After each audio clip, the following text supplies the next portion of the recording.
NHL 2019-2020 새 시즌의 개막이 다가오고 있습니다. 개막에 앞서 NHL 새 시즌에 대한 프리뷰를 총 4주에 걸쳐서 준비했는데요. 먼저 그 첫 번째 순서로 서부 컨퍼런스 퍼시픽 디비전부터 살펴보겠습니다. 아시아리그 아이스하키 2019-2020 국내 개막전에서 안양 한라가 대명 킬러 웨일즈를 누르고 올 시즌 첫 승을 거뒀습니다. 국내 최초, 국내 유일의 아이스하키 팟캐스트 비하인드넷 213회 시작합니다.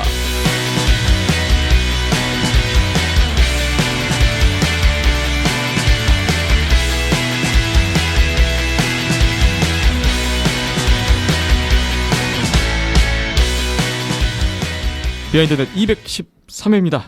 오늘 9월 11일 수요일 오후에 녹음을 하고 있습니다. 안녕하세요. 김태범입니다. 박김찬 PD, 이현섭 기자 나오셨습니다. 안녕하세요. 네, 안녕하세요. 네, 안녕하세요. 9.11 특별한 의미가 있는 또 날이기도 한데 저희 213회를 맞았습니다. 수도권에 어제 또 간밤에 비가 억수같이 쏟아지더니 언제 그랬냐는 듯 다시 또 이 화창한 여름 날씨가 된 것 같은 수요일 오후가 되고 있습니다. 박균찬 PD님, 아시아리그 개막전 다녀오셨는데 네. 새 시즌 개막하니까 좀 어떠세요? 뭐 별 차이는 없고요. 예, 평소 하던 위치가 아니라 이제 과거에 예전에 지난 시즌에 영상 찍으셨던 곳이죠? 예, 위치에서 오랜만에 많은 분들 인사 나누고 즐겁게 관람하고 또 촬영하고 왔습니다. 네. 개막전 열기가 어떠했는지 잠시 후에 또 들어봐야 될 것 같은데 많은 하키 팬분들, 국내 팬분들이 아주 즐거워하셨을 만한 주말이지 않았을까 싶습니다. 이현숙 기자님? 예. 이제 호칭을 해설위원이라고 해야 되나 싶기도 한데요. 그쪽이 조금 더 맞지만 어쨌든 아무튼 그냥 편하신 대로 불러주시면 돼요. 원하신 대로. 오늘 또 입고 오셨습니다. 오늘은 베이거스 골든 나이츠군요. 그렇습니다. 예, 베이거스 골든 나이츠고요. 97번은 사실 아무도 없는 데이비드 클락슨 선수인데 그 선수를 이제 그 기르기 위해서 이제 이걸 주문한 건 아니고요. 예. 니키타 구세프 선수가 이제 베이거스 골든 나이츠에 합류한다는 소식을 듣고 97번 달겠지 하고 그냥 안일하게 주문했는데 원래 97번이었는데 그죠. 17번을 달았었습니다. 베이거스는. 근데 네. 뭐 경기는 한 경기도 못 뛰었고요. 그래서 별 의미는 없고 사실 오늘 준비한 내용이 퍼시픽 디비전이기 때문에 그때 말씀드렸다시피 1등 예상팀의 유니폼입니다. 근데 생각해보니까 처음부터 스포일러 당하고 재미없을 수도 있다라고 좀 생각이 들더라고요. 오늘 가져오는데. 네. 그래서 그냥 다음 회부터는 그 디비전에 있는 거 적당하게 맞춰서 오겠습니다. 혹시 1위 예상팀 저지가 없어서 그러신 거 아니에요? 아니요. 아니 그건 아니고 다 있어서 팀은 별로 다 있어서. 네, 저희 이제 연습회 준비하신 순서를 보면은 네. 예, 1위 팀부터의 말씀이 나오잖아요. 그렇습니다. 예, 그러니까 뭐. 근데 뭐 재밌는 팀, 그 디비전에 좀 주목할 만하고 재밌는 팀이 있다 이러면은 뭐 그게 될 수도 있고 이제 곰곰이 생각해 보니까 이게 1등 팀을 처음에 있고 이걸 보여주면은 이 1등이 이건가 보네 하고 그냥 좀 스포일러 당하실까 봐서 네. 몇 분 차인데요. 그 다음부터는 제가 다음 주부터는 좀 랜덤으로 가져오겠습니다. 알겠습니다. 디비전에 한 8팀 있으니까 그 중에 네. 한 팀 정도야 뭐 싶기도 한데요. 그렇죠. 어쨌거나 오늘 다들 아셨겠죠? 퍼시픽 디비전 프리뷰를 할 텐데 올 시즌 베이거스를 퍼시픽 디비전 최강으로 생각하고 계시는군요. 먼저 알고 가겠습니다. 니키타 구세프 선수. 근데 뉴저지 갔습니다. 바로 네, 참 뭐 하나 되는 게 없죠. 그렇죠. 네. 네. 지난 시즌에 KHL 포인트 왕이었죠. 네, 요즘에 KHL 공부를 열심히 하고 있었고 니키타 구세프 선수. 자, 213회 오늘 한 주 동안에 여러분께서 주신 댓글부터 보고 넘어가겠습니다. 팟빵에 피프트 비틀즈님이 9월 3일 화요일에 댓글 주셨는데 지난해 저희 녹음하는 중에 댓글을 주셔서 확인이 늦었어요. 이제 소개드립니다. 가을 전어에 돌아오는 며느리도 아니고 시즌할 때쯤 돼서야 빼꼼 얼굴 비치는 하알 모십니다. 아시아리그 개막이라고는 하는데 작년에 일본, 한국 두 국가에서 모두 팀이 사라지네 마네 하다 보니 관심을 거의 끈다시피 되다 보니 개막 소식을 몰랐네요. 흐흐흐. 오히려 수원시청 경기 한번 보려고 일찍 일정 짜보는데 연휴 기간도 아닌 평일에 수도권에서 강릉 가기란 점점점. 근데 이 여자 하키 일정을 찾다 보니 수원시청만 왜 여자 아이스하키 리그에 빠져있고 남자 중등부대회에 번외로 참가하는지 궁금하네요. NHLTV 갱신하라는 웨일도 무시 중인데 되려 두 분 나오신다는 네이버 팍스TV를 통해 보는 러시아 리그를 볼까 싶기도 한. 아직은 집 앞에서 문 못 열고 담 넘어 분위기만 보는 하알못에 오랜만에 남기는 댓글입니다. 쿨럭하셨습니다. 뭐 저희 비하인더넷 청취자분들 중에서는 오랜 샤크스 팬으로 잘 알려져 있는데 돌아오셨군요. 시즌 개막에 맞춰서. 네.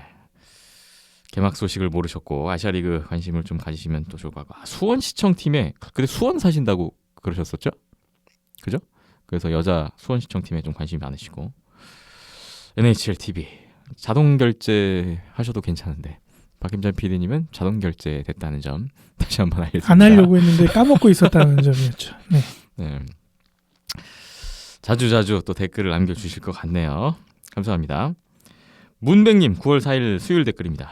KHL 개막전 중계에서 익숙한 목소리의 캐스팅과 해설을 들을 수 있어 반갑고 즐거웠습니다.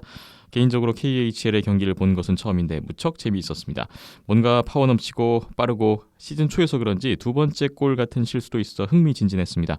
앞으로 KHL 중계 자주 보게 될 것 같아요. 어느덧 열기가 가시고 아침 저녁 공기에서는 조금씩 찬 기운이 느껴지는 가을이네요. 이맘때쯤 기다려지는 것은 고등어, 전어, 배 그리고 비하인더넷의 NHL 각 디비전별 시즌 프리뷰가 아닐까 합니다. 세세한 분석과 친절한 시즌 관전 포인트 올해도 기대가 됩니다. 좋은 방송 감사합니다. 요 몇 주간 비하인더넷의 사실상 한 코너 이연섭 기자님께서 착용하신 저지는 저는 조심스레 오베치킨 워싱턴 저지를 제출하며 물러갑니다. 행복한 한 주 풍성한 한가위 되세요 라는 댓글을 주셨습니다. KHL을 또 보셨군요. 감사합니다. 이연섭 기자님 요즘 뭐 KHL 전 경기를 다 보신다면서요? 웬만하면 거의 다 보고 있어요. 그래서 어떻게 지금 봐 이걸? 새벽에 정신이 하나도 없고 지금 몰골이 지금 최악인데 아무튼 그 부분 그렇고 NHL 개막하면 또 어떻게 하시려고? 올해는 NHL에 좀 예전만큼 그렇게 쏟지는 못하지 않을까 싶어요. 제가 생각했을 때는요. 근데 지금 어쨌든 일이 된 상태라서 그래서 좀 딴소리를 하면 안 된다. 그래서 공부를 해야 된다라는 이제 마음을 가지고 있기 때문에 계속 보게 되고요. 물론 NHL 그렇다고 안 본다 이런 건 아닙니다. 역시나 오늘 말씀 주신 대로 디비전 프리뷰 시작됩니다. 문백님은 워싱턴의 또 강세를 예측하시는 것 같기도 한데요. 제 생각도 메트로 1등은 그냥 좀 미리 공개를 하면 워싱턴이 될 것 같습니다. 알아서 또 그때 가서는 워싱턴 저지 고시는 걸로. 그러네요. 미리 예약을 네. 해주셨어요. 그럴 것 같아요. 그냥 근데 뭐 전반적인 전력 자체가 그렇고 뭐 그거는 이제 메트로 디비전 때 말씀드리고 이 예측은 그 지난 거 공개되기 전에 하신 거죠. 네. 그러면은 그렇죠. 그렇습니다. 네. 사실상의 한 코너 맞습니다. 계속해서 이 코너를 유지할 수 있을 것 같습니다. 정한 건 없는데 김태훈 캐스터가 만들어냈네요. 팀별로 다 있다고 하시니까 계속 가보겠습니다. 문백님도 댓글 감사합니다. 크론발드님 9월 8일 일요일 댓글입니다. 오랜만에 글 남겨봅니다. 글은 안 남겨도 매주 잘 듣고 있었습니다. 개막전 보러 안양 빙상장 다녀왔습니다. 드디어 하키 시즌이 돌아온 걸 새삼 느낍니다. 1피리어드만 보고 일방적인 원사이드 게임이 나올 줄 알았는데 대명의 첫 득점 이후로는 오히려 한라가 밀리는 모습이 많이 나온 경기 같습니다. 달트는 3년 전쯤 탈 아시아리그급 실력이었는데 이제는 한라나 국대에 달튼의 후계자 찾는 게 시급해 보이네요. 안양 빙상장 찾을 때마다 매번 느끼지만 시설이 좋은 것도 아닌데 작은 수용 인원에도 좌석 점유율이 높으니까 경기장에 활기가 넘쳐서 현장에서 경기 보는 맛이 정말 좋습니다. 한 가지 아쉬운 건 장내 아나운서가 김태범 아나운서님이 아닌 것 같네요. 김태범 아나운서님 목소리는 비하인더넷이랑 KHL 중계로 만족해야겠습니다. 올 시즌도 온더스포츠 응원합니다 하셨고요. 안양 빙상장 개막전 직관하신 거 인증사진을 함께 첨부해 주셨습니다. 개막전을 다녀오신 직관 팬 크론발드님이시고요. 장내 아나운서 바뀐 지는 꽤 됐잖아요. 지난 시즌부터 제가 아는 네. 것으로 하고 있고요. 장내 아나운서 또 전문이신 다른 분이 잘 하고 계신 그렇죠. 것 같아서 네. 그렇죠. 비하인드넷이랑 KHL 중계로 만족하시면 감사합니다. 네. 그나저나 니클라스 크론발드 선수가 은퇴를 선언했던데요? 니클라스 크론발 선수가 은퇴를 했고요. 사실 이제 나이가 굉장히 많았고 이제 디트로이트가 젊은 수비수들이 많아요. 지금 올라올 수비들이. 그렇기 때문에 조금씩 세대 교체도 하고 그리고 나이가 제가 알기로 만 38입니다. 꽤 많기 때문에 이제 뭐 은퇴할 나이이지 않나. 일반적인 사이클로 가면 사실 뭐 좀 더 한 거죠. 그러니까 조금 더 선수가 오래 한 편인데 38살까지 한 거면 어쨌든 예, 은퇴를 하게 됐네요. 네, 크론발드님 닉네임이 그 니클라스 크론발 선수로부터 그쵸. 나온 걸로 네. 알고 있는데 또 은퇴 발표에 이제 뭐 대해서 감회가 또 남다르시겠네. 이제 자이더로 뭐 바꾸시고 아닙니다. 네, 그냥 저도 뻘소리였고요. SNS 통해서 그 은퇴 소식을 보고 그 이제 선수 인터뷰 영상 기념 영상이 올라와 있는 거를 봤는데 네. 그 젊었을 때 사실 그 모습하고 엄청 그 10년 전 지났는데 엄청 차이가 나더라고요. 네. 네, 그래서 세월이 무섭구나라는 것도 느끼고 은퇴 영상 참 잘 만들어 놨더라고요. 팀에서 예, 이 정도는 하는 게 맞지 않는가라는 생각을 예, 우리나라 구단들과 빗대어서 네. 생각을 잠깐 했었습니다. 그저 그런 선수가 아니었으니까 뭐 신경 좀 썼겠죠. 그죠? 네. 그렇죠? 네, 네. 그쪽도. 맷 달튼 선수가 개막전 때 좀 불안했던 모양인데 여기저기서 이런 목소리가 나오네요. 잠시 후에 좀 들어봐야겠어요. 네. 네. 박김찬 PD의 전지적 골리 시점을 한번 들어보겠습니다. 댓글 감사합니다. YB성님 9월 10일 화요일 댓글입니다. 저희 가족도 안양 개막전 다녀왔습니다. 첫 경기 대승보다 이바노프를 상대로 5골, 명장의 6대4 MT넷 작전을 깬 것, 그리고 박태환 스위프트의 계보를 잇는 악동 캐릭터의 등장이 더 좋았고요. 사인회에서 확인한 리건의 한글 쓰기 실력과 주차장에서 마주친 플란트의 쾌활한 모습도 인상적이었습니다. 달튼의 세이브 퍼센트는 말 안 하고 넘어가는 걸로 점점. 아이는 역시 안정현이 기억에 남았나 봅니다. 우리 팀 시절에는 대명 선수들과 붙더니 올 시즌 플란트와의 진검승부가 이루어지길 기대합니다. 마지막으로 지난 댓글에서도 언급한 스위프트 이야기를 하고 싶습니다. 저는 스위프트를 싫어합니다. 한라 선수들에게 파울을 범하고 페널티 박스에 들어갈 때마다 땡큐라고 조롱을 했지요. 저는 선수 마이클 스위프트를 계속 싫어하고 싶습니다. 은퇴하지 말아주세요. 어쩔 수 없이 은퇴하더라도 이렇게 아사모사하게 사라지지는 말아주세요. 안타깝단 말입니다.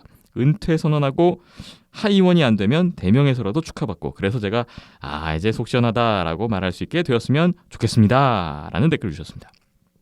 가족 동반 안양 개막전 다녀오신 소감. 여기 소소한 이야기들이 또 재밌는 게 많네요. 네. 앞서 말씀드린 것처럼 예, 크롬반드 얘기하면서 은퇴 영상 이렇게 얘기했던 게 네. 이런 걸 빗대어서 말씀드린 거고요. 네. 네. 뭐 한라든 대명이든 뭐 은퇴 선수들이 생겨나고 있잖아요. 우리가 익숙한 선수들이. 예. 그런 겸해서 말씀드렸었고, 미운정이 많이 들으셨나 보네요. 그렇죠. 네. 계속 보고 싶다 뭐 이런 의미도 좀 담겨 있는 것 같아요. 우리나라 예, 특유의 감성 아니겠습니까? 네. 예. 미운정이 많이 들어서 가지고 예. 그러게요. 스위프트가 뭐 은퇴하겠습니다. 뭐 아직 뭐 확실하게 얘기한 거 아닙니다만 다 그렇게 흘러가고 있는데 좀 어디서든 챙겨줬으면 좋겠습니다. 네. 악동 캐릭터 등장, 이 부분이 또 어떤 내용인지는 이따가 또 잠깐 또 언급이 될 것 같고요. 네. 가족 동반 개막전. 네. 부럽기도 하고 네. 많은 또 관심이 가네요. YB 성님 댓글 감사합니다. 마지막으로 팟빵의 피프트 비틀즈님이 9월 11일 수요일에 저희 녹음 들어가기 직전에 오늘은 댓글 주셔서 확인을 했습니다. 다들 개막전 다녀오셨네요. 저는 여의치 않아서 집에서 중계방송으로 봤는데 경기가 피리어드별로 왔다 갔다 하니 양팀 사령탑의 지략 싸움도 보이는 것 같고, 그나저나 다른 분들도 얘기하셨지만 처음에는 용병들이 거의 다 빠져서 안 그래도 변비인데 라고 걱정했는데 대명이 점수를 몰아서 내길래 엥 하고 다시 생각해보니, 그리고 온더스포츠의 골리 영상 모음을 보니 대명의 공격력은 다음 경기에 확인을 또 해봐야 하지 않을까 싶은 생각이 들 정도로 달턴이 참... 이번 달에는 국내 경기가 하나도 없다지만 어쨌든 개막도 하고 TV에는 두 분 나오시는 러시아 하키도 나오고 전보조도 복귀한다니 슬슬 기사라도 읽기 시작해야 할까 싶은 하키 시즌이 돌아왔나 봅니다. 늦장마가 난린데 다들 평안하시고 다음 방송에 또 뵙겠습니다 라는 댓글입니다. 집에서 개막전을 지켜보신 피프트 비틀즈님 또 감상평을 이렇게 남겨주셨는데 맷 달튼이 도대체 어땠길래 너무 꽂히신 것 같아요. 예. 그리고 저희 댓글이 계속 나오네. 네, 맷 달튼 얘기가. 이번 경기 끝나고 저희 골리 영상을 올려놨잖아요. 네. 예, 뭐 많은 분들이 비슷한 감상을 예, 느끼시는 것 같은데요. 네. 예, 저는 조금 생각이 다르긴 한데 네. 예, 일단 맷 달튼 영상보다 이바노프 영상이 3배 이상 많이 보셨다는 거. 네. 네. 그거 슈팅도 한 많이 받았으니까. 슈팅 수가 2배 이상 났으니까요. 네. 네. 그리고 슬슬 기사 읽기 시작해야 할까 싶다라고 하셨는데요. 예. 다음에서 뉴트롤전 검색하시면 굉장히 잘 정리가 돼 있습니다. 그렇습니다. 네. 어디 딴 데 멀리 가실 필요 없고요. 이현석 기자님 블로그 참조하시면은 금방 또 준비가 되시지 않을까 싶습니다. 네. 피프스 배틀즈님 댓글 잘 봤습니다. 감사합니다. 페이스북 보겠습니다. 남은 김님 9월 8일 일요일 댓글. 그나저나 저도 뭔가 도움을 드리고 싶은데 제가 대체 할 수 있는 게 뭔지 모르겠습니다. 온라인에서 홍보나 어그로 끌기 이런 것도 도움이 될까요? 크. 영상 감사히 보고 있습니다. 화면이 너무 훌륭해 놀라고 있습니다. 확실히 하키는 밝은 느낌 필터에 아이스와 선수들 유니폼, 조명이 좀 찬란하게 빛나는 게 멋진 것 같습니다. 개인적으로는 선수들 덩치도 좀 더 커 보이면서 액션이 시원하게 잡히면 좋을 것 같은데 이것만으로도 감사하며 보려고 합니다. 흐흐 하셨고 남은킴님이 그 한라 강윤석 선수의 골 클립에도 댓글을 주셨는데 요 한라 중계보다 나은데요. 중계각만 중계석 각도였다면 좋았을 것 같습니다라고 이 중계 보신 또 호평을 연이어 해주셨어요. 정동직님이 온더스포츠 영상이 좋죠. 직관과 썼지만 하이라이트 보는 재미도 있으니 점점점 감사합니다라는 댓글을 주셨습니다. 중계에 대한 호평이라기보다는 제가 찍은 거에 대한 호평이지 않나 생각이 들고요. 그렇죠. 네. VOD 올라온 거. 네. 각도는 뭐 한라에서 또 중계하고 있는 메인 채널이 있으니까 네. 제가 그 자리를 뺏어서 할 수는 없는 거고요. 빈 자리 남는 데서 조용히 찍고 가는 거고. 중계 방송이 우선이니까. 네. 그리고 촬영 기법이나 이런 게 지난 시즌하고 달라진 건 없거든요. 그냥 느낌상 그렇게 느끼신 걸 수도 있는데 예. 한라가 이제 새롭게 경기장을 리뉴얼하고 조명도 다 바꾸고 하면서 굉장히 밝아지고 깔끔해졌습니다. 그래서 촬영하기에도 그림이 상당히 이쁘게 나오는 경기장들 중에 하나고요. 제일 베스트는 강릉이고 개인적으로 생각했을 때 그 다음이 안양일 정도로 좋습니다. 인천 같은 경우에는 이제 조명이 좀 옛날 방식이다 보니까 어둡죠. 어둡고 좀 균일하지가 못하죠. 그리고 고향 같은 경우에도 조금 이제 좀 시간이 지나다 보니까 그런 부분들도 좀 있고요. 예. 목동도 마찬가지고. 그래서 뭐 리뉴얼 이제 뭐 고향도 공사하고 목동도 공사한다고 하는데 안양처럼 좀 조명이나 이런 부분들도 좀 신경을 많이 썼으면 하는 바람도 같이 갖고 있고요. 도움 주시고 싶다고 말씀 주셨는데 이게 이제 저희 멤버 모집한다는 공고를 보고 생각이 들으셨던 것 같아요. 지금처럼만 저희 페이스북에서 열심히 하고 활동해 계신데요. 주시는 것만으로도 유일하게 거의 거의 멤버급으로 활동하고 계시지 않나 싶을 정도로 페이스북 홍보대사처럼 남들이 보면 저희 멤버인 줄 알겠어요. 그래서 이것만으로 충분히 이미 또 감사합니다. 큰 후원으로 도움을 주신 바가 그렇죠. 있고 네. 항상 감사히 잘 보고 있습니다. 네. 남은킴님, 정동직님까지 좋은 말씀 주셔서 감사합니다.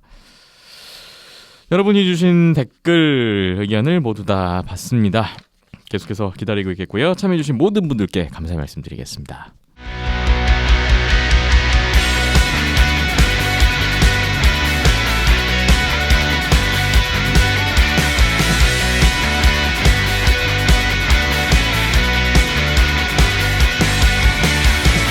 비하인드댓 213회 드디어 돌아왔습니다.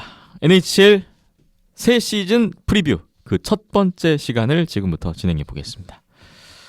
NHL 개막이 정확히 날짜가 며칠이죠?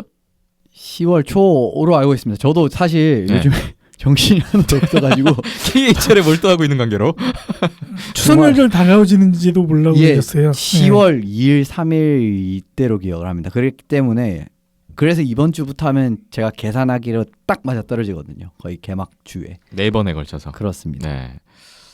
중요한 건 이제 NHL 개막이 다가왔다는 거죠. 네. 그래서 오늘부터 4주에 걸쳐서 한 디비전씩 살펴볼 거고요. 오늘 첫 시간으로 준비하신 내용은 어디입니까? 퍼시픽입니다. 서부 컨퍼런스 퍼시픽 디비전. 이것도 사실 생각을 좀 많이 했는데 그 챔피언부터 갈까 아니면 그냥 저 먼 곳부터 갈까라고 생각을 했는데 퍼시픽부터 그냥 골랐습니다. 네. 서부 컨퍼런스 퍼시픽 디비전의 올 시즌 판도, 예상, 전망 이런 것들에 대한 이야기를 지금부터 들어볼 텐데요. 오늘 진행 방식은 퍼시픽 디비전 이현섭 기자님의 예상 순위별로 1위부터 8위까지 순서대로 진행을 해볼 거고 각 팀별로 나타난 올 시즌에 대한 어떤 특징 그리고 성적을 좌우할 수도 있는 변수 예. 이렇게 한 가지를 짚어주신다고요? 뭐 장대하게 뭐 4주간에 걸친 프리뷰라고 했는데 사실 이걸 또 매번 말씀드리지만 자세하게 다루기 시작하면 끝이 없기 때문에 네.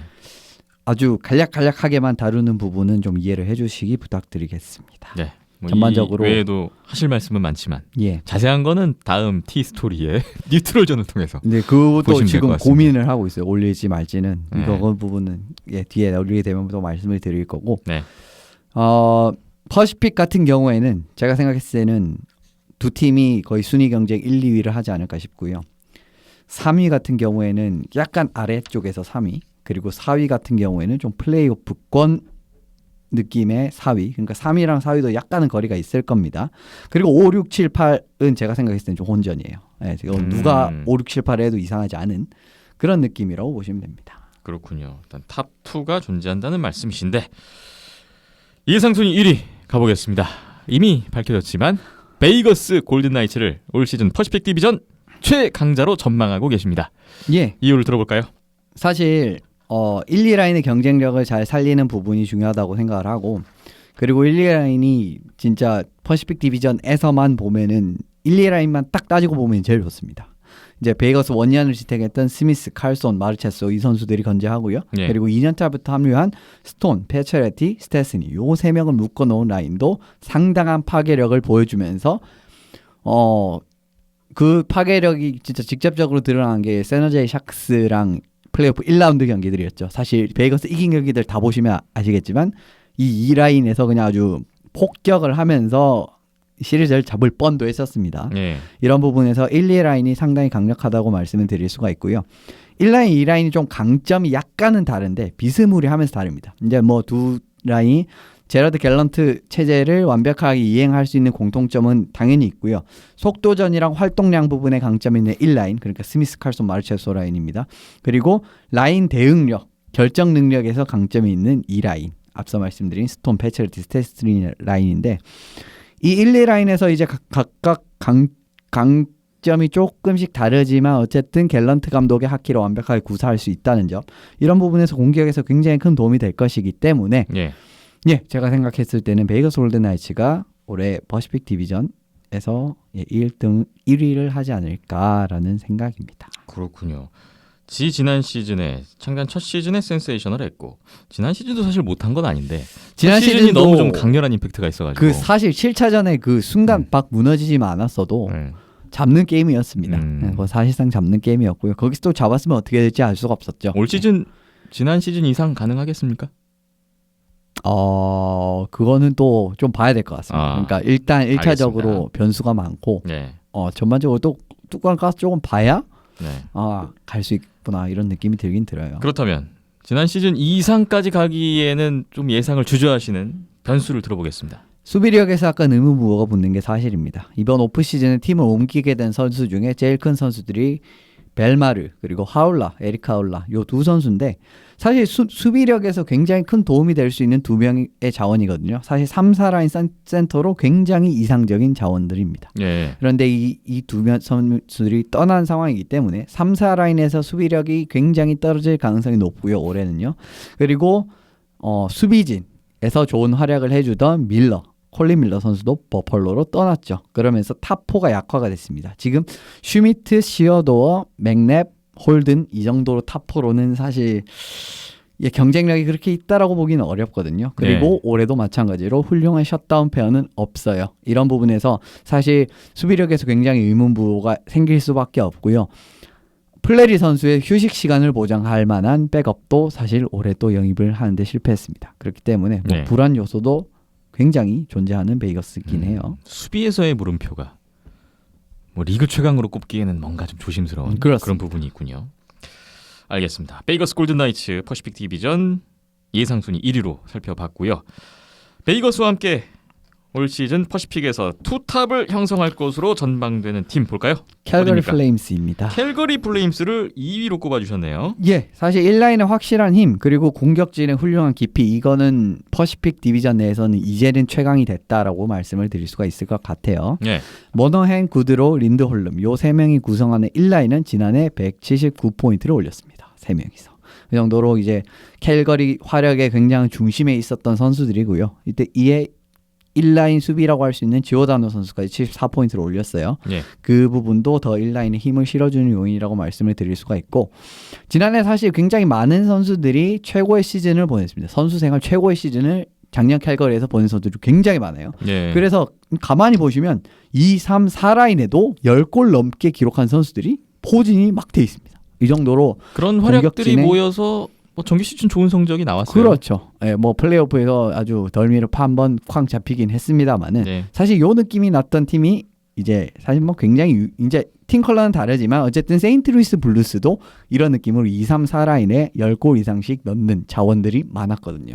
이런 느낌을 보시면은 공격진의 깊이 같은 부분에는 확실히 캘거리가 강점이 있다. 역시 작년 같은 경우에는 화끈하게 몰아넣는 능력 이런 부분도 상당히 보여줬던 캘거리이기 때문에 예. 올해도 뭐 공격 부분에서는 별로 크게 걱정 안 하셔도 되지 않을까 싶습니다. 그렇다면 캘거리 플레임스의 올 시즌 변수는 뭔가요? 탑4는 괜찮아요. 수비도 탑4까지는 괜찮고 그렇기 때문에 이제 캘거리, 베이거스 이렇게 치고받는 형태가 되지 않을까 싶은데 3라인 수비 페어 그리고 골텐딩은 좋다라고 보기는 어렵습니다. 이제 네. 사실은 스탠리컵을 노리기에도 많이 좀 부족하다라고 생각을 하고요. 마지막 페어가 올해 같은 경우는 앤더슨, 카일링턴, 옐레신 선수는 KHL에서 넘어온 선수입니다. 이런 선수들이 있는데 NHL에서 아직 검증이 되었다라고 보긴 좀 어려워요. 그렇기 때문에 좀 3라인에 좀 도박을 해야 되는 어떻게 보면 그런 상황이라고도 보실 수 있을 것 같고요. 골리 같은 경우에는 작년에 어떻게 보면은 발목을 잡았던 또 하나의 이유는 1라운드에서 이제 패퇴한 있고 또 하나의 이유는 골리 부분이 안정되지 못했기 때문입니다. 그런데 올해는 스미스 선수를 보냈어요.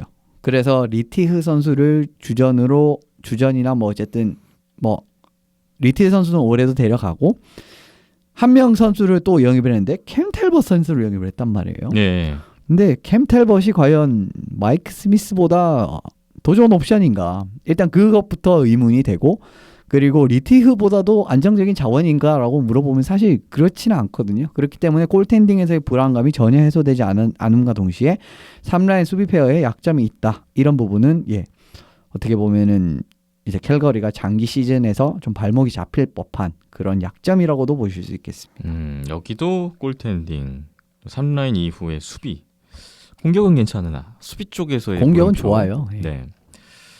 그런 부분을 생각해 볼 수가 있겠군요.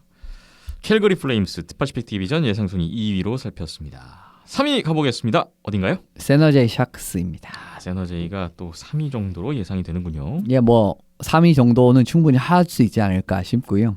스타 선수들이 즐비한 수비진 이 사실 가장 큰 올해의 강점입니다. 번, 칼손, 블라식 이 선수들이 1, 2, 3라인 축으로 두는 기용이 가능해요. 예. 번 선수가 사실 작년에 라딤 시메크 선수와 굉장히 좋은 호흡을 보였다라는 부분에서 1라인 번의 페어가 누구가 될지 결정이 됐거든요. 근데 제가 생각했을 때는 작년에 세너제가 결과적으로는 좋은 성적을 못 거둔 이유가 두 가지가 있는데 시메크 선수가 부상으로 이탈한 거 하나와 칼손 선수가 그 사타구니 부상으로 몸 상태가 아예 이제 그 시즌 내내 제대로 되지 않았다라는 부분이 굉장히 컸다라고 생각을 해요. 예. 그런 부분에서 올해 같은 경우에는 이제 시메크 선수가 초반부터 나올 겁니다. 번 선수가 처음부터 아예 1번 페어로 나올 거기 때문에 어떻게 보면은 번을 칼손, 블라식 이렇게 묶어야 되나 이렇게 생각을 할 수도 있지만 시메크 선수와 이제 묶는 모습을 보여주면서 라인 조합에 굉장히 유동성이 많이 생겼다는 겁니다. 네. 그러면서 칼손 선수와 블라식 선수의 페어는 사실 뭐 굉장히 구하기가 쉽거든요. 이런 부분을 해소할 수 있고요. 그리고 때에 따라서는 번 선수와 블라식 선수를 같이 묶어내면서 수비 대응 능력을 끌어올릴 수 있는 모습까지 보여줬습니다. 이게 어디서 나왔냐? 이제 콜로라도 애벌렌츠랑 플레이오프 시리즈에서 번이랑 블라식을 묶어서 상대방의 1라인을 묶어버린 전적이 있어요. 이런 식으로 기용을 또 가능하다라는 점, 수비 대응 능력까지 끌어올릴 수 있는 이제 조합을 만들 수 있다는 점. 그리고 칼손 선수 역시 올해 작년 시즌 끝나자마자 수술을 받고 올해 건강하게만 돌아온다면은 굉장한 임팩트를 이제 끼칠 겁니다. 사실 작년에 몸이 그 상태였는데도 포인트가 어마어마했었어요. 이런 부분을 생각해 보시면 공수양면에 큰 도움을 줄 수 있기 때문에 결과적으로 스타 선수들이 즐비한 수비진은 올해 샤크스의 가장 강력한 무기가 되지 않을까 싶습니다. 네. 앞서 언급해 주셨던 베이거스나 캘거리는 수비가 의문이다라고 하신 반면에 세너제이에서는 또 수비의 강점을 뽑아주셨는데요. 그렇다면 세너제이의 변수는 공격입니까? 예, 공격이고 아 맞아요? 예. 예. 얕아진 공격진의 두께입니다. 사실 작년에 샤크스 뭐 제가 잘할 때도 그랬고 플레이오프 때도 그랬고 제일 좋았던 게 뭐냐면은 1, 2, 3 30골 이상 넣은 선수들이 거의 뭐 질비에 있었어요, 작년에. 그래서 1라인이 막히더라도 2, 3라인이 터지거나 아니면은 한쪽 터지는데 그냥 다 터져서 지고 그러니까 경기를 잡아내고 이런 장면이 좋았다라는 부분을 자주 언급을 드린 기억이 있어요. 근데 예. 올해 같은 경우에는 그렇기가 좀 어려워졌습니다. 지난 시즌 세너제이 사실 훌륭한 시즌에 가장 큰 역할을 했었던 균등한 1, 2, 3라인이 올해 좀 유지하는 데 실패를 했어요. 1, 2라인에서 센터나 윙어 역할을 볼 수 있는 파벨스키 선수가 댈러스로 이적을 해버렸고요. 그리고 공격진의 깊이를 대주던 데드라인에 영입했었던 뉴키스 선수도 콜럼버스로 이적을 했고 돈스코이 선수도 콜로라도로 이적을 했습니다. 그렇기 예. 때문에 전반적으로 공격진의 깊이가 많이 떨어지고 말았어요. 뭐 손턴 선수가 엊그제였나요? 1년 계약으로 잔류하긴 했습니다만은 부족합니다. 40살 센터에게 사실 많은 걸 기대할 수가 없어요. 그런 부분을 감안하신다면은 공격 깊이가 세너제이가 올해는 많이 물론 헤르틀이라든지 지금 일부 선수들 마이어, 헤르트 이런 선수들이 올라오긴 합니다. 그래도 작년보다 약해졌음은 좀 부정할 수가 없어요. 네. 얕아진 공격진의 깊이 세너제이 샤크스가 다가올 새 시즌에 어떻게 극복을 할 수 있을지 주목을 해보겠습니다. 퍼시픽 디비전 예상 순위별로 진행을 하고 있고요. 이제 네 번째 예상 순위 4위입니다. 어딘가요? 이 팀은 사실 제일 올해 어떻게 보면 다크호스가 될 수 있을 법한 팀입니다. 네. 애리조나 카이오츠입니다. 다크호스라고요. 애리조나 카이오츠 올 시즌 어떤가요?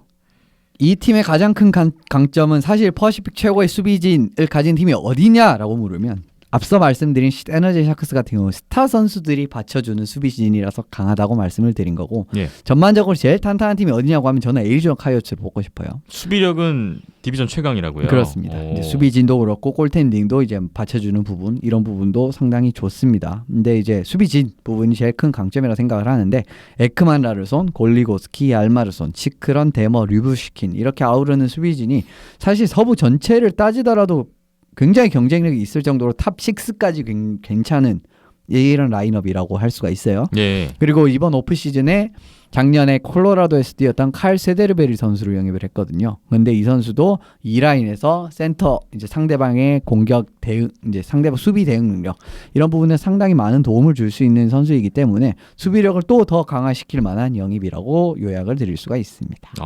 애리조나 카이오츠의 수비력에 대한 긍정적인 평가 호평을 주셨는데 근데 애리조나는 지난 시즌에 그 떨어지는 득점력이 항상 그죠?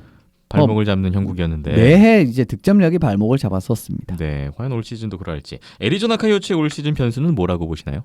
필 캐슬이 해답이 될 수 있을 것인가입니다. 이제 공격진의 키인가요, 그럼?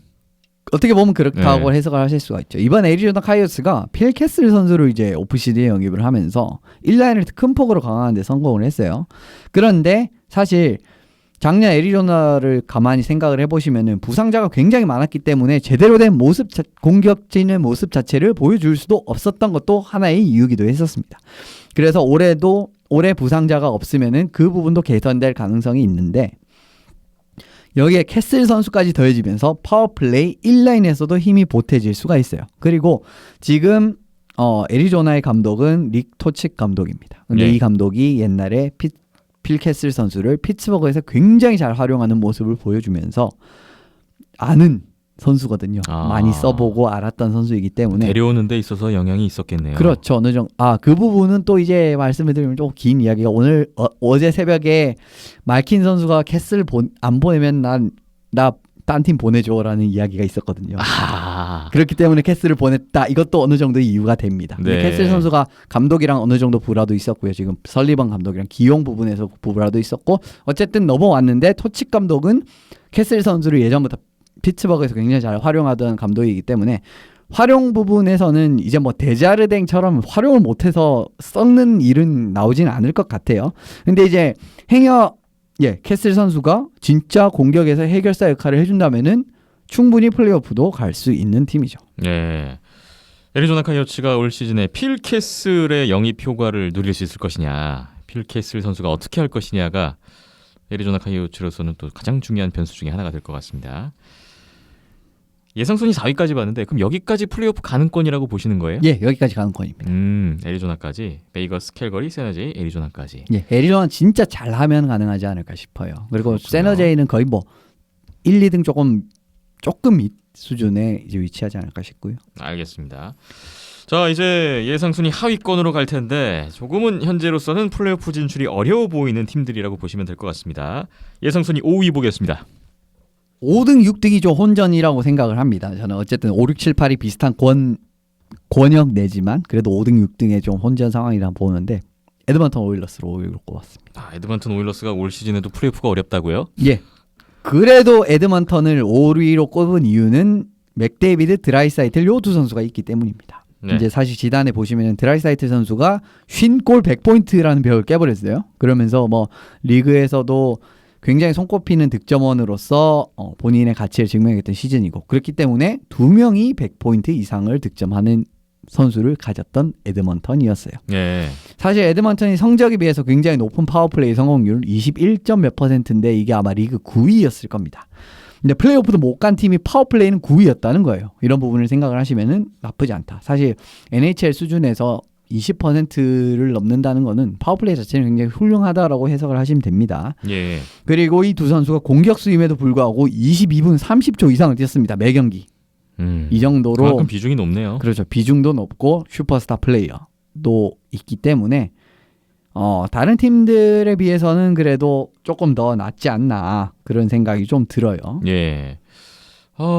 맥데이비, 드라이사이틀 이 두 선수의 존재감이 그만큼 크다는 말씀이신데, 근데 그 두 선수가 있기에 그래도 5위라고. 근데 사실 이 두 예. 선수가 이렇게 한창 잘 나갈 때 그렇습니다. 우승해야 되는데 그렇죠. 좀 답답한 현실이네요. 근데 아직 뭐 두 선수가 어리기 때문에 네. 몇 년 더 남았다고 생각을 하고요. 네. 변수 같은 부분을 꼽아드리면 페널티 킬링이 얼마나 보완을 하느냐. 결국 또 스페셜팀 이야기를 말씀을 드리는데, 지난해 에드먼턴 같은 경우는 페널티 킬링 성공률 74.8%입니다. 전체 30위예요. 뒤에서 2등 꼴찌. 네, 네, 그렇죠. 꼴찌권. 뒤에서 2등을 했는데, 근데 이게 문제가 됐잖아요. 결과적으로 수비적인 부분에서 문제가 났고 페널티 킬링에서도 문제가 났는데, 이를 보완하기 위한 수비적인 영입이 있었나 하면 없어요. 없습니다. 요게 더 큰 문제라고 보고요. 예. 그러니까 전반적으로 작년 약점이 개선되지는 않을 가능성이 크다라는 겁니다. 그러면 비슷한 성적이 나오겠죠, 작년이랑. 그렇기 때문에 이제 이렇게 5위로 났고요. KHL에서 사실 미코 코스키는 선수는 거의 뭐 최고의 골리어 중에 한 명이었습니다. 그런데 코스키는 선수가 별로예요. 그다지 좋지 못합니다. 예. 사실 뭐 팀 수비에 영향도 어느 정도 있겠습니다만은 전반적으로 뭐 사실 NHL 수준에서는 조금 통용되기가 어려울 수도 있다라고 생각을 하긴 했었거든요. 근데 코스키는 선수의 백업으로 누굴 영입했느냐라고 물으시면은 캘거리에 있던 마이크 스미스 선수를 영입을 했습니다. 네. 이게 해답인가요? 아닙니다. 결코 아니거든요. 그런 부분을 생각을 해보시면은 약점이란 부분을 확실하게 보강을 하지 못했다라는 과제는 그대로 안고 가기 때문에 밝은 전망을 드리지는 못할 것 같네요. 강한 파워플레이 갖고 있지만 반면에 페널티 킬링의 허술함, 전혀 보완이 없었다는 부분, 또 한번 불안감을 안고 시즌을 들어갈 수밖에 없는 에드먼턴 오일러스군요. 이제 6위로 가보겠습니다. 6위 팀 볼까요? 밴쿠버 커넉스입니다. 네, 밴쿠버 커넉스의 올 시즌은 어떻게 전망하고 계신가요? 그래도 좀 좋아요. 왜냐하면은 조금씩 갖춰지고 있습니다. 팀이 확실하게 매년 조금씩 좋아지고 있다라는 부분 를 언급을 드리게 되는데, 페테르손 선수가 지금 1라인 센터로 자리를 잡으면서 1라인 공격이 해결이 돼버렸습니다. 예. 굉장히 빠른 시점에 해결이 됐죠. 이런 부분. 페테르손 선수가 그냥 뭐 루키 시즌부터 굉장한 임팩트를 내면서, 뭐 물론 아직까지 저는 비닝턴 선수가 신인상을 받았어야 됐다라고 생각을 하는 사람입니다만, 그래도 페테르손 선수가 못했냐? 아니, 그건 절대 아닙니다. 굉장히 잘했고요. 파워플레이 같은 부분에서도 어쨌든 굉장히 어엿한 1라인, 베서 선수도 있고 그리고 올해 같은 경우에 JT 밀러 선수가 아마 레프트 윙으로 패트리슨 선수와 호흡을 처음에는 맞추지 않을까 싶어요. 예. 그리고 퀸 휴즈 선수 역시 탑4에서 올해는 분명히 자리를 잡을 가능성이 높습니다. 이제 확실하게 자리를 잡을 가능성이 높기 때문에 젊은 선수들이 중요한 역할을 하나하나 수행을 하고 있고 오프시즌에 영입한 선수들은 밀러, 펄런드, 마이어스, 벤, 판텐베리 굉장히 괜찮은 자원들이에요. 나쁘지 않단 말입니다. 이런 네. 부분을 생각하시면은 퍼즐을 하나둘씩 맞춰가고 있다. 벤 커넥스가 드디어라고 생각을 하실 수 있고 뭐 다음 오프시즌이나 다다음 오프시즌 뭐 이렇게 돼가지고 슈퍼스타 선수들을 한두 명 정도만 더 영입을 하면은 좀 더 이제 도약을 할 수 있지 않나. 플레이오프 그리고 좀 더 위로 또 가능할 수준의 전력은 만들지 않았나 싶습니다. 예상 순위가 6이면 뭐 그렇게 썩 좋은 순위는 아닌데 그래도 밴쿠버 커넥스가 현재 가는 길은 잘 가고 있다 이렇게 보시는군요. 사실 5, 6, 7, 8이 그렇게 이제 뭐랄까 좋은 전망을 좀 드리기도 어렵고 7, 8위는 그냥 아주 혹평밖에 할 게 없을 정도로 답답한데 그래도 그 네 팀 중에는 사실 밴쿠버가 제일 앞으로도 그렇고 올해도 어떻게 보면 좀 변수를 만들어낼 가능성이 꽤 높은 팀이에요. 네. 그런 부분을 생각을 해보신다면은 6등이긴 하지만 그래도 뭐 올해도 좀 사고를 칠 가능성이 있고 아니면 그렇지 않다고 하더라도 앞으로 좀 기대되는 팀입니다. 네. 지금 예상 순위 위 아래로 좀 오르락 내리락 할 수 있는 변수를 봐야 될 텐데 어떤 부분이 있을까요? 골텐딩입니다. 이 팀도 사실 골텐딩이에요. 이제 마르크 스트램 선수가 2년 연속 주전을 맡으면서 활약 자체가 나쁘냐 하면은 사실 그렇지는 않아요. 평균 실점 2.77에 세이브성은 91.2%거든요. 그런데 이거 좋냐라고 하면은 주전골리 기준으로 보면은 괜찮은 수치예요 라고 물어보면 그렇지는 않습니다. 그렇기 때문에 골텐딩 부분 마르크 스트램 선수가 조금 더 도약을 할 필요가 있고요. 밴쿠버가 사실 대체 이제 댐코 선수가 있습니다. 백업에 이제 이 선수가 앞으로 골문을 책임질 좀 유망한 선수이긴 한데 작년 모습을 가만히 생각해 보시면 아직 댐코 선수는 NHL은 좀 더 적응을 해야 되겠다. 물론 머리이기 때문에 조금 더 적응해야 됩니다. 그렇기 때문에 적응하기까지 시간이 좀 걸린다는 거예요. 그러니까 요약을 드리면 그렇기 때문에 마르크 스트램 선수가 주전으로서 조금 더 확고한 모습 한 세이브 성공 92% 정도의 실점률을 한 0.3 정도는 낮춰야 어떻게 보면 밴쿠버가 좀 할만한 수준까지 올라갈 수 있지 않나. 뭐 플레이오프라든지 뭐 이런 부분 여러 가지 부분에서 말입니다. 네, 마르크 스트램 선수 골텐딩에서 어떻게 해주느냐. 밴쿠버 커넥스 더 올라갈 수도 있고 더 내려갈 수도 있고 이렇게 변수로 봅니다. 퍼시픽 디비전 예상 순위별로 시즌 프리뷰를 진행하고 있습니다. 하위권 두 팀이 남았는데 7위 어딘가요? 애너하임 덕스입니다. 애너하임 덕스를 예상 순위 7위로 꼽아주셨군요. 애너하임 덕스의 올 시즌 이야기 들어보겠습니다. 강점이라고 하면 존 깁슨의 존재 하나만으로 사실 제가 생각했을 때는 7위 정도는 할 수 있지 않을까. 8위보다는 7위가 되지 않을까. 한 단계는 올라간다. 존 깁슨 때문에. 그래도 한 단계는 올라갈 수 있다. 사실 깁슨 선수가 작년에 전반적인 모습을 보시면은 NHL 정상급 골리라고 봐도 무방합니다. 이제 뭐 사실 올해도 애너하임이 깁슨에 기댈 법한 활약을 할 가능성이 굉장히 높은 선수고요. 물론 기록이 그렇게 좋진 않아요. 2008-4의 91.7%인데 근데 지금 사실 애너하임 덕스의 이 부상자 상황이라든지 작년에 이런 부분을 생각하시면은 이건 또 참작의 여지는 있습니다. 그런 부분을 생각하시면은 깁슨 선수가 나쁘지는 아주 나쁘다라고 보기는 어렵고요. 네. 올 시즌 같은 경우에는 처음부터 부상 상황이 작년만큼 그렇게 심하진 않을 거란 말이에요. 작년은 진짜 뭐 굉장히 진짜 심각했습니다. 그럼에도 불구하고 올해 같은 경우에 좀 나아질 수 있다는 부분이 깁슨 선수가 어떻게 보면 좀 더 좋은 모습을 볼 가능성이 높은 이유라고 할 수가 있고요. 작년에도 이제 좀 돌이켜 보시면은 상승세를 탔을 때는 깁슨 선수가 진짜 항상 잘했습니다.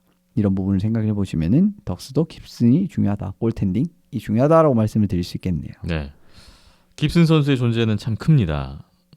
그래도 이게 하키는 혼자 하는 게 아닌데 좀 걱정이 드네요. 짊어지고 갈 짐이 좀 무거울 것 같은데요. 애너하임 덕스의 올 시즌 변수는 어떤 게 있을까요? 변화를 택하지 않은 겁니다. 이 팀도. 뭐 사실 지금 다 변화를 택하지 않은 것이 문제인데 왜 그러냐면은 주축 선수들이 지금 부상, 노쇠화 이런 부분으로 인해서 계속 본 모습을 보이지 못하고 있고요. 가장 대표적인 선수가 라이언 캐슬러 선수죠. 이 선수는 엉덩이 부상으로 인해서 최근 몇 시즌 동안 제대로 된 몸 상태도 아니고 본 모습을 보이지도 못했습니다. 페리 선수는 지난 시즌에 진짜 선수가 최악의 모습을 보이면서 바이아웃이 됐어요. 예. 이런 부분으로 주축 선수들이 노쇠와 부상으로 빠졌는데 사실상 올해도 캐슬러 선수가 얼마나 좋은 몸 상태로 시즌을 뛸 수 있을지 아직까지도 알 수가 없습니다. 그럼에도 불구하고 이를 메울 만한 영입을 했느냐 하면 아니에요. 그럼 지난 시즌 결과를 생각하면 변화가 필요한 팀인데 그렇습니다. 왜 안 했을까요? 전혀 이제 변화가 돈이 없나? 없었고요. 제 생각에는 돈이 없고 지금 막 캡 상태도 그렇게 빡빡한 상황도 아니거든요. 근데 이제 가만히 생각을 해보시면 애나임이 앞으로 좀 강팀이 되기는 약간 어려운 팀이에요. 그렇기 때문에 좀 선수들이 좀 꺼리는 부분도 없지는 않았을 거라고 생각을 하고요. 네. 또 지금 뭐 어제 같은 경우에 저스틴 폴크 선수가 애나하임으로 이적을 한다라는 이야기가 좀 점화가 됐는데 이 부분은 또 조금 지켜봐야 될 것 같습니다. 근데 폴크 선수가 들어온다고 해서 아주 상황이 급변하는 것도 아니에요. 그런 부분도 있고 물론 뭐 젊은 선수들인 라켈, 카세, 콤투와 스틸 이런 선수들이 좀 오래 성장을 하는 모습, 좀 팀을 끌고 가는 모습 이런 부분에서 좀 기대할 부분이 있는데 그런 것만으로는 플레이오프권으로 갈 수 있느냐 하면 사실 그렇지는 않습니다. 그렇고 예. 감독을 댈러스 히킨스를 데려왔어요. 참 이게 무슨 생각인지 모르겠는데 왜요? 이분이 에드먼턴에서 지도하는 걸 보면은 앞으로 NHL에서 일자리를 얻기가 불가능할 거라고 생각을 했거든요. 근데 네. 그런 사람을 감독으로 선임을 했습니다. 물론 뭐 아직까지 아무것도 이제 애나하임에서 아무것도 보여준 게 없기 때문에 좋은 모습 보여줄 가능성은 있죠. 근데 저는 높다라고 생각하지 않거든요. 그렇기 때문에 올해도 애나하임이 어쨌든 7, 8이 좀 굉장히 어려운 시즌을 보낼 것이다라는 생각이 듭니다. 애나하임 덕스 뭐 현재로서는 딱히 좋은 요소들이 보이지는 않은 것 같은데 뭐 예상은 예상일 뿐이니까 또 결과를 지켜보겠습니다. 서부 컨퍼런스 퍼시픽 디비전 새 시즌 프리뷰 마지막 한 팀 남았습니다. 아직까지 이 팀이 언급이 되고 있지 않은데 지금 프리뷰 시작한 지 20분이 훌쩍 넘어갔는데 이제서야 나오고 있는 이 팀 발표해 주시죠. LA 킹스입니다. 아니 LA 킹스가 또 이렇게 하위권에 있어야 되나요? LA도 참 애나하임이랑 거의 똑같아요. 진짜 호평밖에 드릴 게 없는데 야타져만 가는 팀 상황인데 아무런 보강도 없었다. 그렇다고 젊은 선수들이 치고 나오냐? 그것도 아니다라는 겁니다. 킹스가 사실 대부분의 지표에서 다 하위권을 기록했어요. 그래도 킹스 하면은 수비력인데 그것조차 나오지 않았다는 겁니다. 작년에는. 네. 그러면서 그냥 아주 와장창 무너지면서 사실상 서부 꼴찌를 했었죠. 작년에. 근데 머진 선수가 중간에 이적을 했는데 머진 선수의 공백을 메울 만한 선수 영입했느냐? 안 했어요. 그것도 없고 그리고 지금 전반적으로 선수진이 좀 어수선한데 그 부분도 정리가 전혀 안 됐고 그리고 킹스가 사실은 2010년 초반부터 강호로 자리 잡은 이유 중에 하나는 수비입니다. 이제 굉장히 수비력이 좋았고 조너선 퀵 선수도 그렇고 골텐딩부터 시작을 해서 수비 그리고 공격수들도 이제 굉장히 적극적으로 체킹을 들어간다든지 좀 선이 굵어놨고 어떻게 보면 지금 세인트루이스보다 작년 세인트루이스 좀 그런 느낌이 나는 하키를 하면서 수비력으로 좀 크게 경쟁력이 있었던 팀인데 올해도 수비력에서 경쟁력을 찾기는 좀 어려운 선수 구성이지 않나 싶어요. 네. 좀 암담한 전방이네요. LA 킹스의 변수를 한번 봐야 되는데 올라갈 수 있는 반등의 요소 없겠습니까? 그래도 하나 좀 기대할 때 있으면 맥클렐런 감독이 부임을 했다라는 겁니다. 감독 효과. 예. 왜냐하면은 데자르댕보다는 참 무능했습니다. 솔직히 말씀드리면 LA에서 정말 무능했어요. 제대로 선수를 구성을 하는 것도 아니고 선수를 제대로 이제 그 선수의 역할에 맞는 이제 롤을 부여를 하는 것도 아니고 전반적으로 중구난방으로 팀을 운영을 했었는데 맥클렐런 감독이 세너제이나 에드먼턴 이런 데서 팀을 운영했었던 걸 보면은 데자르댕보다는 확실한 업그레이드라고 말씀을 드릴 수가 있습니다. 그리고 맥클렐런 감독은 압박 공세적인 부분으로 경기를 많이 풀어나가는 감독이거든요. 근데 LA 로스터에서 지금 보시면은 이 맥클렐런 감독의 작전 수행을 해줄 수 있는 능력을 가진 선수들은 꽤 많아요. 그런 부분에서 어떻게 보면은 약간은 변수이긴 한데 그래도 전반적으로 강점이던 수비력이 떨어졌고 그 수비력을 메우려는 움직임이 없었고 로스터가 뭐 전반적으로 뭐 공격수도 그렇고 아주 막 그렇게 기대할 선수들이 없는데 또 추가적인 영입 이런 부분이 없었다라는 부분은 LA를 좋은 이제 전망을 드리기 힘든 그런 요인이 아니었나 싶습니다. 네. 거의 맨 밑바닥에 있던 팀을 맡은 맥클라렌 감독인데 과연 이 수렁에 빠진 LA 킹스를 건져 올려줄지 안 될 것 같아요. 아니 기대 요소로 꼽아주시고 안 될 것 같아 그러죠. 그거 변수일 뿐이고요. 근데 변수가 좀 나오기는 좀 어렵지 않나. 그냥 솔직한 말씀을 드립니다. 가능성 높다고 보진 않지만 그래도 그렇습니다. 그래도 한번 꼽아보자면 맥클레렌 감독 이 정도로 해석하면 될 것 같군요. 알겠습니다. 서부 컨퍼런스 퍼시픽 디비전 프리뷰 이렇게 마무리를 하겠습니다. 예상은 예상일 뿐 가볍게 받아들여 주시고요. 부디 예상을 뒤엎는 결과들이 나오기를 저는 좀 나왔으면 바라봅니다. 좋겠습니다. 예, 나오면 더 좋고. LA 킹스 막 퍼시픽 선두 달리고 네? 그럴 수 밴쿠버 있죠. 뭐. 예. NOI 막 상위권 들어가고 저는 또 그런 또 획기적인 그런 결과를 한번 기다려 봅니다. 예. 뭐 잠깐 들어간 적 많았어요. 이때까지. 네. 예, 뭐 예나임도 작년에 10연승 했나요 그때? 예, 뭐 굉장히 잘했던 적이 있었고 하지만 82게임 동안 그게 이어지느냐라는 거의 문제죠. 네. NHL 새 시즌 프리뷰는 앞으로 3주 더 갈 겁니다. 다음 회 다음엔 동부가 될 겁니다 아마. 동부 컨퍼런스 예, 어느 디비전이 될지는 조금 더 생각을 해보겠습니다. 네, 또 잘 준비를 부탁드리겠고요. 계속해서 이어갈 테니까 NHL 팬분들의 또 많은 관심을 부탁드리겠습니다. 비하인드넷 잠시 후에 아시아리그 아이스하키 이야기 나눠보겠습니다.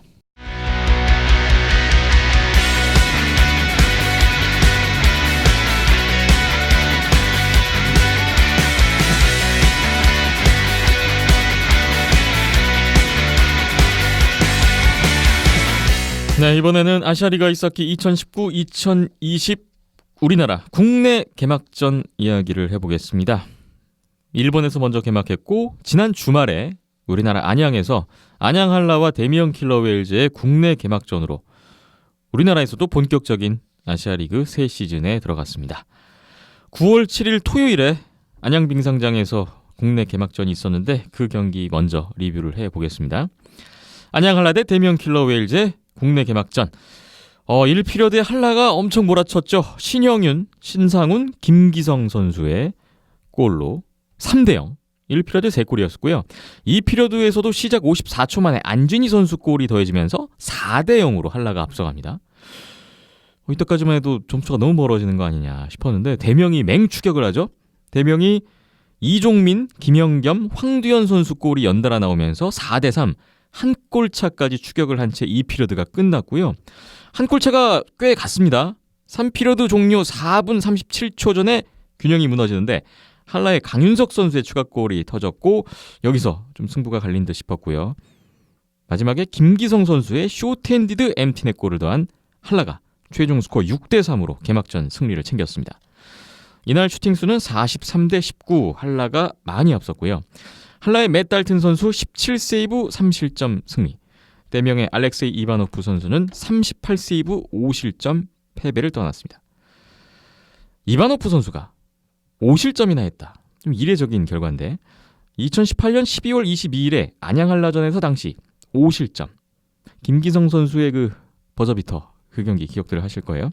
그때 아시아리그 한 경기 개인 최다 실점 5실점을 했는데 지금 타이 기록이 나왔고요. 데미언 킬러 웨일즈 팀으로서도 2017년 12월 7일 하치노에서 있었던 프리블레이즈전의 6실점 이후에 2시즌 만에 한 경기 6실점이라는 데미언으로서는 좀 찝찝한 그런 실점 기록이 나오고 말았습니다. 자, 이 경기를 어떻게 받아들여야 될까요? 두 분의 관전평부터 들어보겠습니다. 전력의 차이가 사실은 좀 날 수밖에 없었고 기록으로도 사실 좀 여실히 드러나지 않았나 싶습니다. 뭐 슈팅수 같은 부분에서도 느낄 수가 있었고요. 그래도 이제 대명이 뭐 두 팀 다 좀 좋았던 부분을 말씀을 드리면은 대명 같은 경우에는 그래도 어려운 상황에서 4대0이면 사실 저는 아주 집중하고 보지는 못했습니다만은 4대0에서 뭐 여러 가지 부분을 생각하면은 뒤집기가 굉장히 어렵겠다라고 생각을 했는데 거기서 4대3까지 따라가는 거 보고 좀 저도 내심 놀랐습니다. 4대0 갔을 때는 이거 개막전부터 참패 아니야? 예. 6대0, 7대0 가는 거 아니야? 약간 그죠. 이 생각도 좀 들었거든요. 저도 그 생각이 들었었는데 그래도 3골을 만회하는 부분에서 4명이 확실히 그래도 그리고 그 3골을 넣은 선수들이 뭐 중에 전정우, 김연겸 그리고 황두현 선수의 2라인이 좀 큰 기여를 했다는 것, 2골이 이제 합작을 한 장면이 있었죠. 이런 부분 같은 부분은 제가 생각했을 때는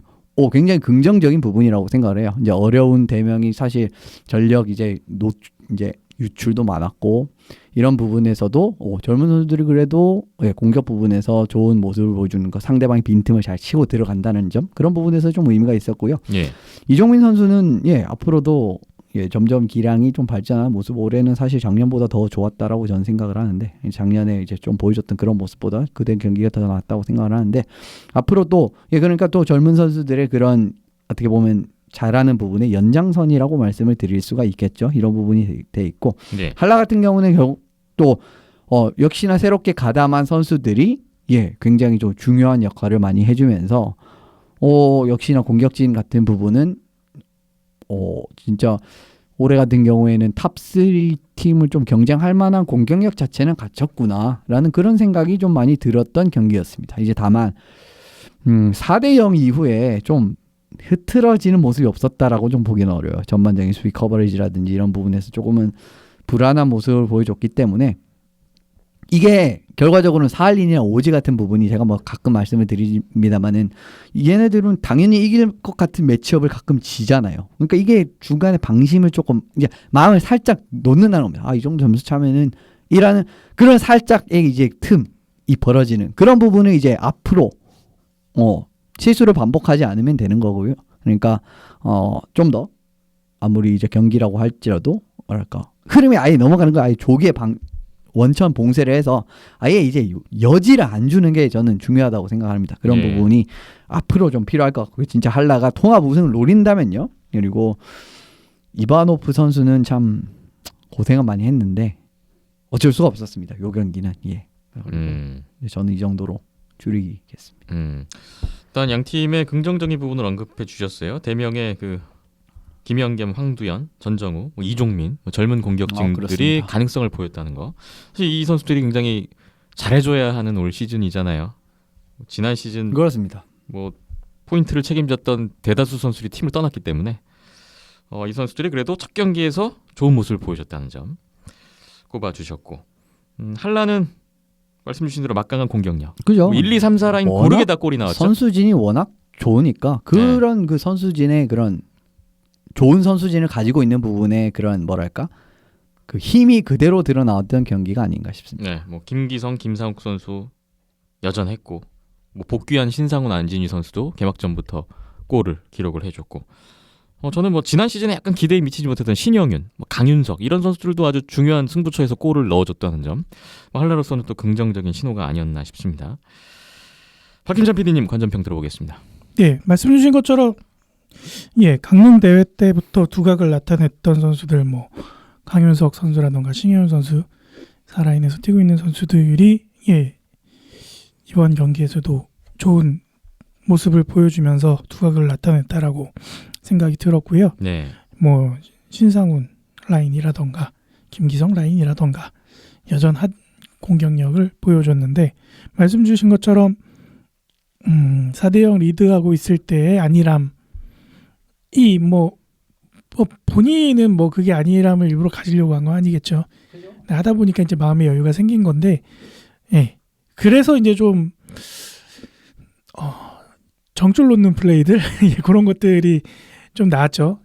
빠르게 이제 수비 지역을 이탈을 해야 되는데 끌고 있다가 턴오버 당하고 실점하고 그런 부분들이 좀 자주 반복되면서 이 피리어드 어렵게 싸움을 몰고 가는 스스로 자처하기를 했는데 이제 앞서 댓글에서도 소개가 됐었지만 맷달튼에 대한 아쉬움을 표현해 주시기도 했었잖아요. 네, 맷달튼 이야기를 좀 들어보죠. 네. 근데 저는 개인적으로 생각했을 때는 맷달튼 자체의 문제라기보다는 팀 전체적인 느슨함이 원인이었다라는 생각이고요. 그거를 뭐 어떻게 막겠어요. 예, 골리가 아무리 대단하다 하더라도 예, 커버가 안 되면은 먹는 거는 똑같습니다. 그건 이바노프나 메탈튼이나 마찬가지일 것 같은데 예. 예. 물론 이제 한창 우승할 때 당시만큼의 그런 순발력이라던가 안정감이라던가 이런 부분에서는 좀 떨어져 보일 수는 있겠으나 예, 한 경기만 놓고 판단하기에는 좀 이르지 않은가라는 생각이 들었었고요. 뭐 골클립, 그러니까 골리 장면을 모아서 제가 작업을 하고 올릴 때도 뭐 비슷한 생각이었는데 예, 이 두 골리는 확실히 예, 그래도 아시아리그 내에서는 또 꼽아줘야 되는 골리들이 아닌가. 네. 일단 메탈트는 뭐 슈팅 수가 이제 16개였으니까 그렇게 뭐 이렇게 크게 이야기할 거는 없는데 이바노프는 보면서 저도 감탄을 하면서 봤기 때문에 예, 댓글에 그런 댓글이 있었어요. 이거 빠르게 돌린 거 아니죠? 이러면서 네, 1배속으로 예, 정석으로 편집을 했고요. 대면 같은 경우에는 지난 회에 예, 얼마만큼 맷집을 갖추고 있는가가 변수가 될 거라 생각을 말씀을 드렸었죠. 네. 예, 이제 몇 대 맞아봤으니까 이제 좀 맷집이 갖춰지지 않을까라는 생각이고요. 예, 네 번째 골 같은 경우에는 정말 말도 안 되는 턴오버였죠. 예, 폭처리를 그렇게 하면 안 되는데 어떻게 하다 보니까 그렇게 됐어요. 그게 아마 약이 되지 않았을까. 예, 그렇게 한번 큰 실수가 있어야 아차 싶어서 다들 이제 정신 집중이 되는.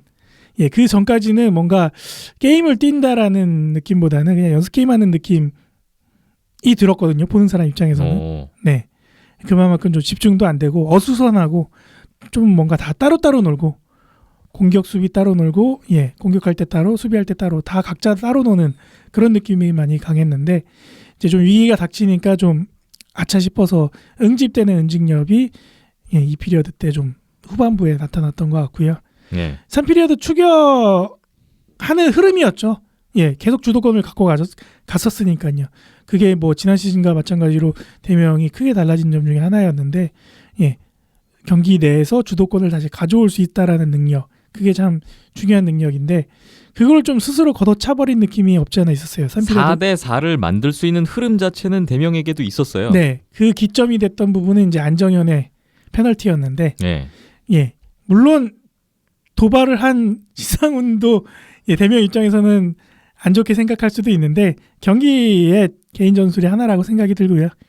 도발에 넘어가지 말아야죠.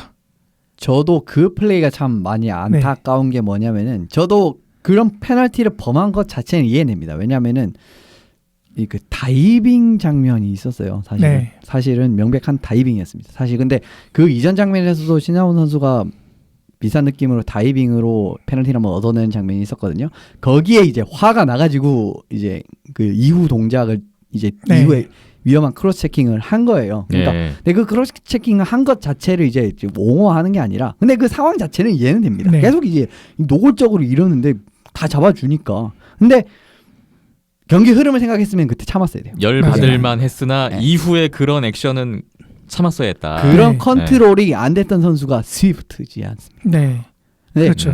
그런 느낌을 받았어요. 저도 예, 그 장면을 보면서 아, 스위프트가 나가니 안정현이 들어왔구나라는 거를 그 오버랩 되는 예, 거군요. 예, 오버랩이 됐었는데 말씀 주신 것처럼 예, 좋은 선수, 좋은 팀이라면은 그런 흐름에서의 판단력도 굉장히 중요하다라고 생각이 들고요. 거기서 한번 꾹 참고 이어갔으면은 계속적인 흐름 속에서 주도권을 갖고 있는 상황에서 또 다른 시나리오가 그렇죠. 쓰여져 있을 수 있었는데 그게 좀 많이 아쉬웠죠. 아니, 뭐- 본인은 4분이나 나가 있어야 되고 그죠. 또 페널티 킬링 상황이 됐고 결국에는 페널티 킬링 끝나고 얼마 안 지나서 바로 실점하지 않았습니까? 예. 물론 그 페널티를 안 한다고 했어도 뭐 결과가 바뀔지 아닐지는 장담 못합니다. 그래도 그 가능성적인 측면에서는 그 페널티를 안 했으면은 따라잡을 확률이라든지 그러니까 경기 스위프트 분위기가 선수 바뀔 이야기가 나와서 가능성이 컸어요. 말인데 스위프트 선수의 그러한 감정 컨트롤 조절을 실패에 의한 페널티가 지고 있을 때 나옵니다. 거의. 그쵸. 지고 있을 때 그렇죠. 따라가야 되는데 이제 거기서 이제 결정적인 페널티로 추격의 동력을 잃어버리는. 그렇죠. 근데 이번에 개막전에서 안정현 선수의 그 시점에서의 그 페널티는 좀 비슷하게 작용을 한 감이 있네요. 네. 그래서 안정현 선수도 지금 뭐 3, 4라인에서 뛰는 것도 아니고 인라인에서 또 중책을 맡고 있지 않습니까? 그래서 전체적인 흐름을 보는 그런 부분들은 좀 팀적으로도 많이 서로 도움이 돼야 될 것 같고요. 이야기가 많이 이루어져야 되지 않을까라는 생각이 들었었고요. 예. 물론 얘기 많이 했겠죠. 그렇죠. 예, 이제 또 고쳐져야 될 것 같고. 신인도 아니니까요. 네. 신인 군대까지 같은 갔다 하지 경우는 않습니까? 그래서 예, 아마 대면 같은 경우에는 전체적인 시즌을 놓고 봤을 때 이번 경기가 뭐 앞선 다른 연습 게임보다도 이번 경기가 가장 큰 약으로 작용이 되지 않을까 싶고요. 예방주사 이번에 제대로 세게 맞았으니까 예, 이제 시작이니까 시즌은 그죠. 좀 많이 보완이 되지 않을까. 예, 나올 수 있는 문제점은 이 한 경기에 담았다고 생각이 들어요. 뭐 잘못한 게 있어도 사실 그냥 다음 경기에서 안 하면 됩니다. 네. 그렇게. 이게 좀 이렇게 두드러지지 않고 그냥 쉬쉬하다가 넘어가다가 한번 폭 뭐 터지고 게임 지고 이러는 것보다는 한번 이렇게 시원하게 저번에 한번 안 좋은 게 당해보고 나올 거면 빨리 나오는 게 낫죠. 네, 해서 고쳐지는 게 나을 것 같고요. 아마 예, 또 경기를 치러내면서도 바뀌겠지만 뭐 라인업 구성이라던가 그다음에 뭐 신구 조화라던가 뭐 이런 부분들도 지금 한 3주 정도 시간이 있잖아요. 좀 수정이 되지 않을까 싶고요. 예. 예. 안양알라가 모처럼 좀 시원시원하게 리드하는 모습을 또 간만에 보니까 그만큼의 또 경기장 열기가 뜨거웠잖아요. 그래서 예, 그런 재미로 또 경기장에서 보는 재미도 있었습니다. 네. 안양한라 대면 킬러웰즈 이번 개막전에서 양팀 총 9골이 나왔습니다. 지난 시즌에도 양팀 합쳐 9골 경기가 한 번 있었죠. 아시아리그를 대표하는 맷 달튼, 알렉스 이바노프 두 골리가 있는 팀인데 다득점 경기가 나왔단 말이죠. 양팀 좀 수비에 대해서 좀 말씀을 좀 추가적으로 나누고 싶은데 아까 뭐 안양한라 쪽에서 박힘전 PD님이 맷 달튼의 문제이다기보다는 플레이어들의 수비 지원이 아쉬웠다 이런 말씀을 주셨고 대명도 지금 6실점 굉장히 그 낯선 기록을 남겼거든요. 대명이 지난 시즌 평균 실점 1위 PK 성공률 1위 팀인데 그게 좀 무색해할 만큼 6실점이 나왔단 말이죠. 양팀 수비력에 대한 좀 의문부도 생길 수도 있을 것 같은데 그 부분은 두 분 어떻게 보셨어요?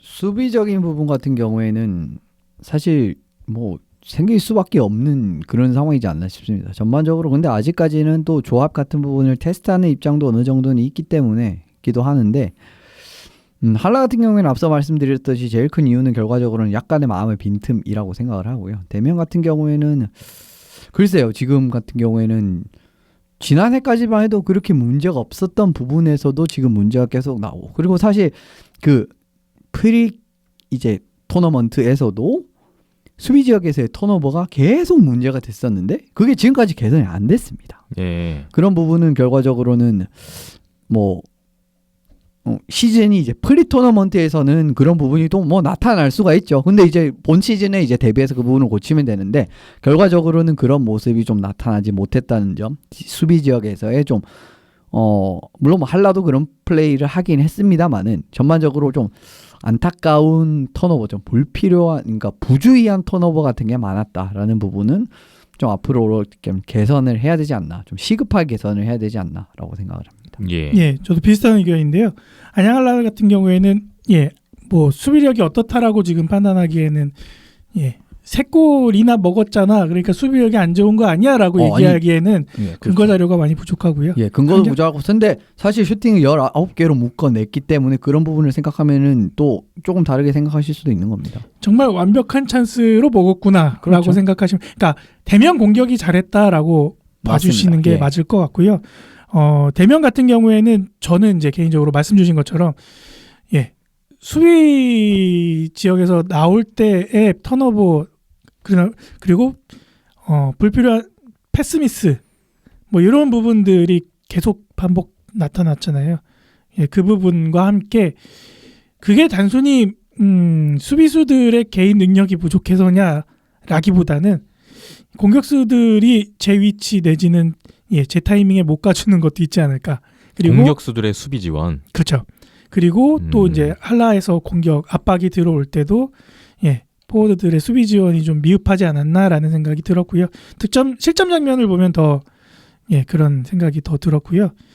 정말 단순한 것들인데 개인 기본적인 것들이잖아요. 패스, 다음에 브레이크아웃 등등들이 굉장히 기본적인 것들인데 정말 사소한, 그러니까 블레이드 앞에 맞춰주는 것도 안 되는 패스들이 많이 나왔단 말이에요.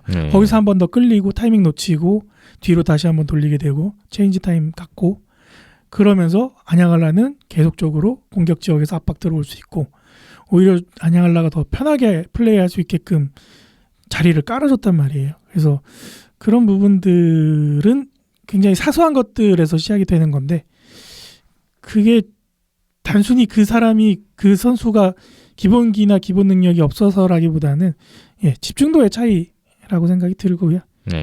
그만큼 정신무장을 안양알라가 평소 하던 것처럼 잘하고 나왔고 대명은 조금 어수선하지 않았나. 원정이라서 그런 걸 수도 있고 개막전이라도 그런 걸 수도 있는데 그런 거 커버하려고 연습 게임 갖고 프리시즌 갖는 거니까 그렇죠.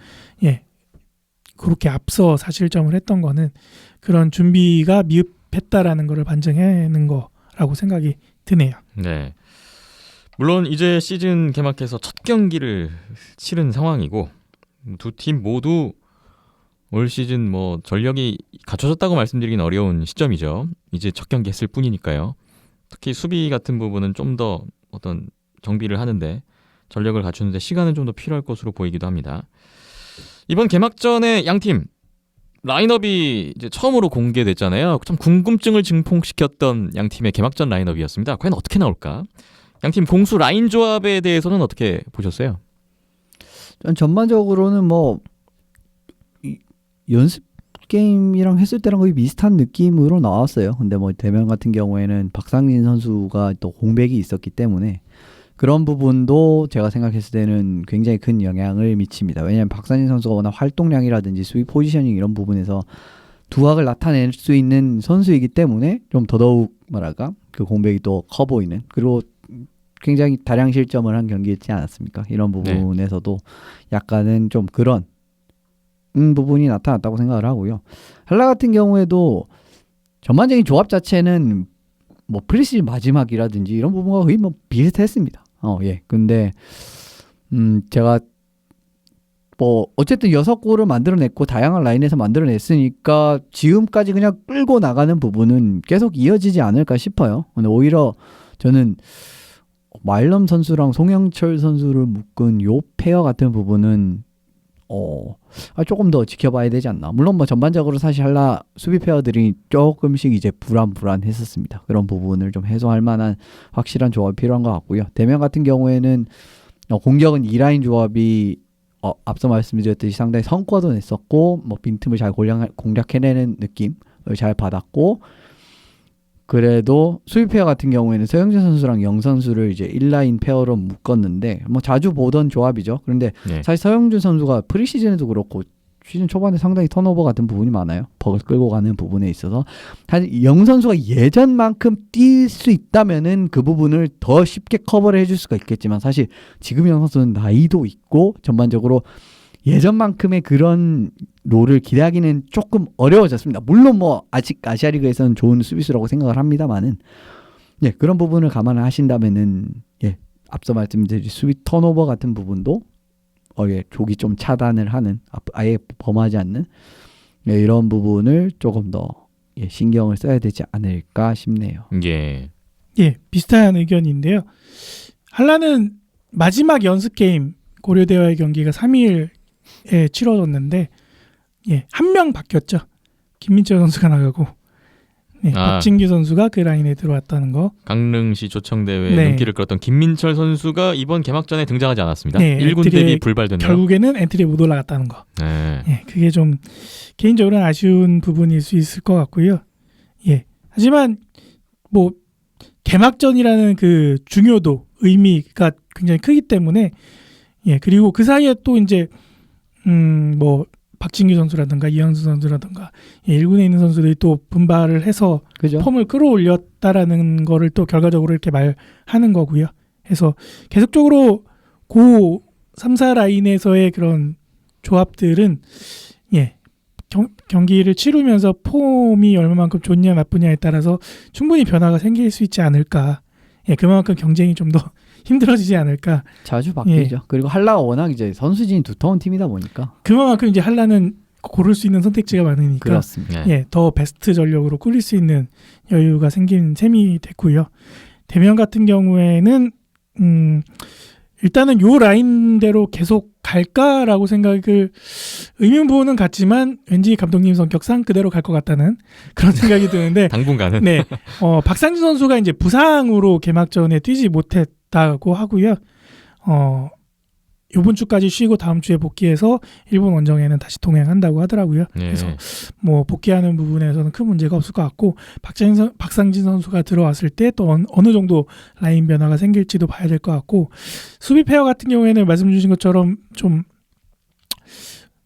부분적으로 고민되는 부분들이 있을 것 같긴 한데 개인적으로는 잘못하면 이거 플레인 코치가 무자니코 들어와야 되는 거 아닌가 김범진 선수 네. 생각이 들 정도로 이번에는 그 정장 입고 계시던데. 네. 기량도 기량인데 일단은 경험이나 그런 연륜에서 나오는 뭔가 그런 안정감이 필요하겠다라는 생각이 많이 들었거든요. 언제까지 네. 브라이언 영이 다 해야 돼 이런 거 아니니까 예. 그렇다고 또 언제까지 김동완이 다 커버 쳐야 돼 이런 것도 아니고 예. 김동완 선수도 수비 실수 몇 개 있었죠. 네. 그래서 예. 그런 긴장감은 좀 필요하지 않을까. 자칫 잘못하면 플레인 코치가 무장 입고 들어와야 돼라는 그런 긴장감은 갖고 가야 되지 않을까 생각이 들었습니다. 그렇군요.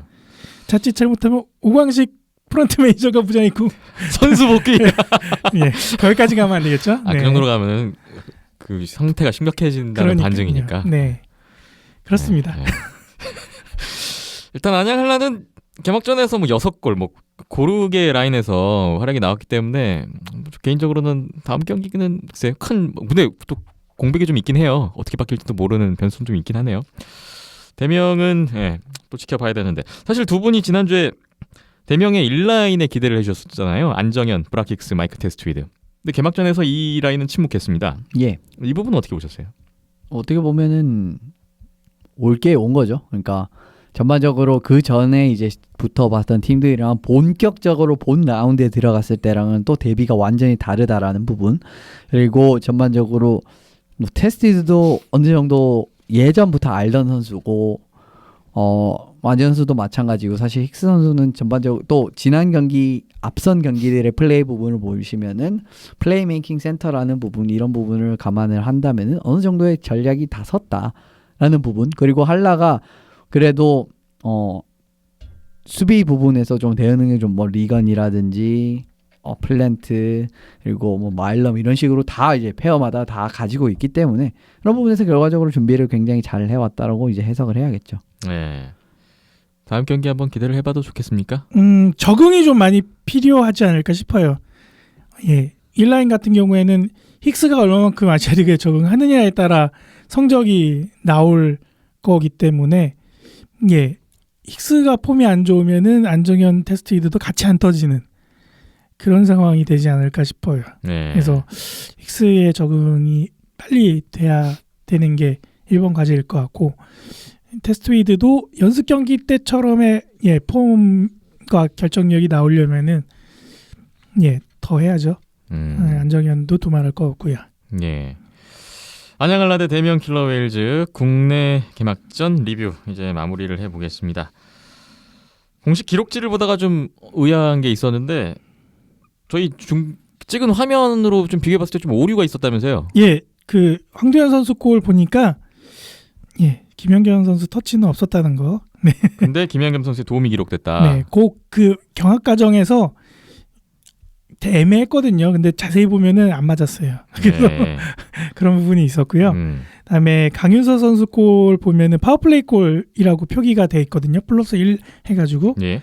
네, 보면은 요게 이제 안정현 선수 나갔을 때인데 안정현 선수가 4분을 받고 신상훈 선수가 2분을 받았단 말이에요. 예. 그리고 그리고 그 2분 이제 안양 한라 파워플레이 찬스를 가졌고 그거 끝나고 얼마 안 있어서 골이 터졌는데 이제 안정현 선수가 4분이 돼 있으니까 그것만 보고 아마 파워플레이 골로 기록을 실수로 오기 한 게 아닌가 싶어요. 파워플레이 상황은 아니었고 네. 강윤석 선수의 골은 이븐 스트렝스 그렇습니다. 골이었습니다. 네. 네, 요거 그래서 그거만 참조하시면 좋을 것 같습니다. 네. 저희 경기 후에 개막전답게 아주 풍성한 인터뷰가 있었어요. 안양한라 신영윤 선수, 올 시즌 한라 첫 골 기록했던 신영윤 선수, 그리고 개막전 결승골 넣은 안준희 선수, 그리고 대명 킬러 웨일즈 올 시즌 첫 골을 넣은 이종민 선수, 세 선수의 인터뷰가 진행이 됐고요. 업로드되어 있습니다. 영상 확인해 보시기 바랍니다. 이번에 보니까 온더스포츠 3.0의 그 첫 보강 멤버라고 해야 되나요? 김민정 리포터가 인터뷰어로서 첫 선을 보였네요. 첫 멤버는 아니고요. 세 번째 네. 멤버고요. 3.0의 세 번째 멤버예요. 네. 첫 그리고 두 번째는 이제 저희 해설위원 아, 분들이 계시니까. 그렇군요. 네. 해설위원 잠시 후에 소개해드리겠습니다. 네. 해서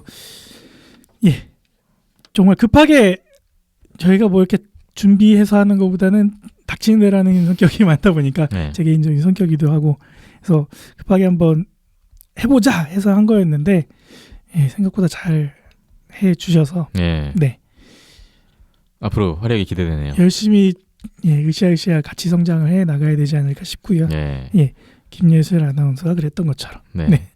그렇고 세 선수 모두 의미가 있는 골들을 기록을 했죠. 신효윤 선수 같은 경우에는 이번 시즌 안양한라에서 가장 기대가 되는 선수들 중에 한 명이고요. 커리어 하이를 대명상무 시절 때 찍었었는데 이번 시즌에 한번 그 기록을 넘을 수 있지 않을까라는 바람도 같이 섞여서 인터뷰를 진행을 했고요. 안진희 선수 같은 경우에도 상무 전역 후에 복귀하자마자 또 좋은 활약을 보여주고 있어서 이번 시즌 상무 입대 전과 같은 활약을 보여주길 하는 바람에서 인터뷰를 진행을 했고요. 대명킬러의 이종민 선수 같은 경우에도 첫 골이기도 하고 그리고 어떻게 보면은 대명킬러 웨일즈의 색깔을 가장 잘 보여줄 수 있는, 담아낼 수 있는 선수 중에 한 명이 아닌가 생각이 들었고요. 그래서 대표적으로 인터뷰를 진행을 했습니다. 네. 개인적으로는 황두현 선수도 해보고 싶었으나 다음에 하는 걸로 그렇게 또 기회가 있겠죠. 네. 그리고 김연경 선수 골 넣고 전정훈 선수 도움하면 인터뷰하기로 했는데 근데 지다 보니까 그냥 넘어갔다는 거. 근데 첫 번째 도움이 아니기 때문에. 네. 두 번째 도움이기 때문에. 그 라인에도 잘해주기도 해서 일단은 이기는 날에 한번 더 노려보도록 하겠습니다. 앞으로 그 선수들 인터뷰 기회는 계속 많을 것이라 생각을 해봅니다. 네. 한라는 2주 후에 도마코마이 쿠시로로 일본 원정을 가고요. 대명은 3주 휴식하고 니코 하치노에로 일본 원정을 갑니다. 자, 아시아리가 이사키 이번 주에는 오지글스와 이스트 홋카이도 크레인즈의 2연전이 일본 도마코마이에서 9월 14일, 9월 15일 토요일 일요일에 있는데 이 두 경기가 답니다. 올 시즌 오지글스의 홈 개막 시리즈인데 이 두 팀 다 이번 2연전 끝나면은 안양한라와의 홈 3연전을 앞두고 있다는 공통적인 일정이 있어요. 간단하게 전망 한 말씀씩 들어볼까요? 오지가 무난하게 2승을 하지 않을까 2승? 싶어요. 네. 전반적으로 사실 오지의 경기력 자체가 뭐 크게 빈틈이 없다라고 저는 생각을 하고요. 못해도 1승 1연장승 그러니까 어쨌든 2승 자체는 변함이 없을 거라고 저는 생각을 합니다. 지금 오지의 깊이라든지 선수진을 크레인즈가 맞붙어서 깨내기에는 정말 아우진시 선수가 말이 안 되는 수준의 활약이 뒷받침되지 않는 이상은 사실상 어렵지 않나라고 저는 생각을 해요. 비슷한 의견인데요. 크레인즈를 너무나 잘 아는 선수들이 오지에 너무 많습니다. 지난 시즌까지 크레인즈에서 뛰었던 맥킨타이어부터 해가지고 다 넘어갔잖아요. 그래서 그만큼 잘 대비가 될 것 같고 또 홈에서의 오지도 막강함을 자랑하기 때문에 그 부분 포함 또 이번 시즌 오지 전력이 너무나 또 세잖아요. 그래서 오지가 상당히 유리한 점을 많이 갖고 있는데 그럼에도 불구하고 라이벌전이라는 게 또 결과를 모르게 만드는 그런 또 매력이 있다 보니까 다행히 이번 시리즈는 오지글스 홈 유튜브 채널에서 다 중계가 된다고 하더라고요. 그래서 추석 연휴 기간 동안에 국내 경기는 같이 없지만 보시면은 좋지 않을까 싶습니다. 그렇군요. 오지글스 스트리밍 중계 또 기대를 해보겠습니다. 저희 주간 아시아 리그 리뷰 시즌 2가 시작됐어요. 네. 시즌 2 첫 회가 지난주에 업로드 됐습니다. 네. 시즌 2 역시 김예슬 아나운서의 진행으로 시작을 했고 올 시즌부터 새롭게 등장한 해설위원이 있습니다. 예, 조재영 해설위원이 합류했습니다. 두 분인데 일단 한 분 먼저 공개를 했고요. 네. 한 분 나중에 하는 걸로. 아, 해설위원이 2명이에요? 네. 오. 그래서 예, 조재영 해설이 예, 그래도 생각한 것만큼 잘 해 주셔가지고 네. 네. 다 거쳤잖아요. 국내에 있는 모든 팀, 모든 실업팀을 동양 이글스까지 예. 대단하신 분입니다. 안양 알라로 데뷔해서 하이원 거쳐서 동양 이글스 갔다가 대면 킬러 웨일즈까지. 네.